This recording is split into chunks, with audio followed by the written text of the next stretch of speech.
What's going on? It's James, aka the Boise Jon Snow, back with another review on thisisboise.com. Today we're talking about Kingsman and the Golden Circle. I thought about getting all snazzed up, but I don't really feel like putting on a button-up shirt, and all the ties I have are superhero ties. I don't think those would go well for this, but let's get talking. So Kingsman the Golden Circle is the sequel to the 2015 hit Kingsman the Secret Service. Now, I was a really big fan of this movie. I thought it was really awesome, really fun, creative action, really cool characters, cool world, and I was very much looking forward to this next movie. Also, Matthew Vaughn is a fantastic director. I don't think he's made a bad movie. He's responsible for Kick-Ass, X-Men First Class, Stardust, which is a fantastic movie. If you have not seen Stardust, it's pretty much the Princess Bride of our generation. And so with Matthew Vaughn back behind the camera, Colin Firth, Taron Egerton back, and then the addition of like Jeff Bridges and Channing Tatum, and then Pedro Pascal, I believe is his name.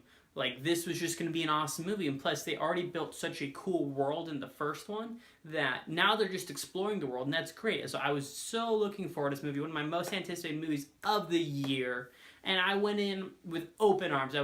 I was ready. And then I watched the movie. So let's get the good and the bad out of the way first. The good thing. So within the movie, I thought the action was better than it was in the first one. There's no scene in this movie that rivals the church scene. The church scene was too surprising, out of nowhere, very brutal, and it was just such a surprise within the movie, because the movie's pretty standard before then. Some cool action, but nothing too crazy.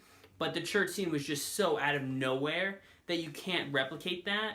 But overall, I think the action in the Golden Circle was still up a level. Let's say the church scene is like a 9 or a 10. We'll say the church scene's a 10. And the rest of the action in Secret Service is like a 7. I think this entire movie's action is like an 8.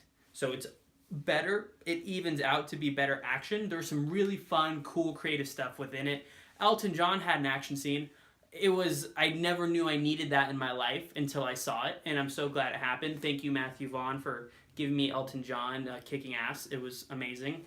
And then the characters already established in Secret Service, in Kingsman the Secret Service, were great in this movie. You had Colin Firth coming back as Galahad, you had Eggsy, Taron Egerton, and then you had Merlin, and it was just those characters already established were fleshed out very well. It was so natural, it worked really well, and it was just great to see those characters back without them like repeating the same beats. You saw that they were evolved people doing new and different things, and it was a lot of fun to see these characters that we already love grow and do different things in terms of like other sequels where they end up kind of doing the same thing over and over. So we'll go over some of the bad now. So like I said, the established characters are really great, but the new characters they brought in weren't really fleshed out too well. Channing Tatum was barely in the movie. Halle Berry had a couple lines. Jeff Bridges stayed in the same room the whole time. And then Pedro Pascal, I think as Whiskey, who's the new cowboy they had in it, he was really cool, but they didn't really flesh him out as much as they could have. So he was cool, a great actor. Like, everyone's a great actor in this movie, but I feel like they didn't use him to the best of his capability. And then going back to new characters introduced, the villain in this movie, she was cool, nothing too awesome, kind of almost too smiley, hunky-dory, where like you've seen like the smiley villain, then you can see them really turn and be like super dark. She was almost always super smiley, and maybe I think that's just kind of like the tongue-in-cheek, like self-aware, like over-the-top bad guy, which like I could be okay with. So the villain wasn't terrible, but the only thing I gotta say is like the new characters were not established very well, while the ones we love were like great. So it was this very uneven point within our characters in the movie, and it just didn't really work, at least in terms of characters. Plot was fine too. Plot was a really kind of cool, interesting, different thing. Like the first one had a like established thing going, and you didn't really know until about the end. And so I really like that. With both movies they've done that, is this thing was happening and you were wondering like, okay, what's going on here? And then it's revealed, and then it's kind of stupid over the top, but then the whole movie's stupid over the top. So then that's fine with me. I'm cool with it. And then the critical response to this movie is actually very jarring to me. Right now it sits at like a 50% on Rotten Tomatoes, and I think only a 75% audience score, which makes no sense to me. I'm usually on the side of Rotten Tomatoes where it's like you can kind of gauge the quality of a movie, but this one I could not disagree more with. It is a total mess. Like, I think this movie is a solid B+, an A- maybe, but B+ if we're grading it on like numbers and stuff like that. But it's getting like a 50% and like a C by the people. Like, I don't get it. The critical consensus that I've seen, we'll put it right there. It says it's like it brings everything that the first Kingsman brought in terms of like action and fun, but then it's not as new and fresh. Well, it's because it's the sequel, like, that's gonna happen, but I thought what was already established was leveled up. What was new was kind of not too great, but we can move forward. So I think overall this was a really solid movie, and that the critical consensus across the board has been kind of messy, which I don't understand why, but I don't know. But overall, I think this movie is 100% worth full price admission.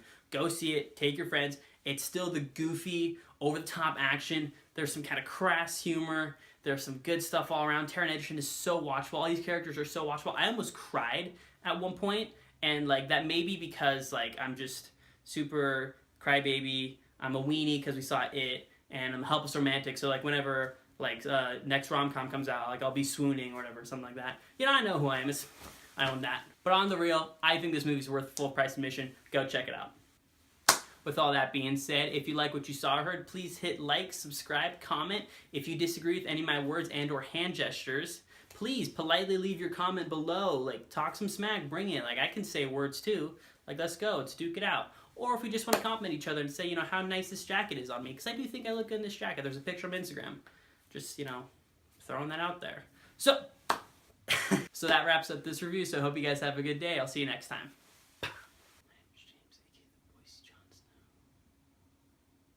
Kingsman and the Golden Circle. Cool, let's see which one of those works. What a good time. But I think overall...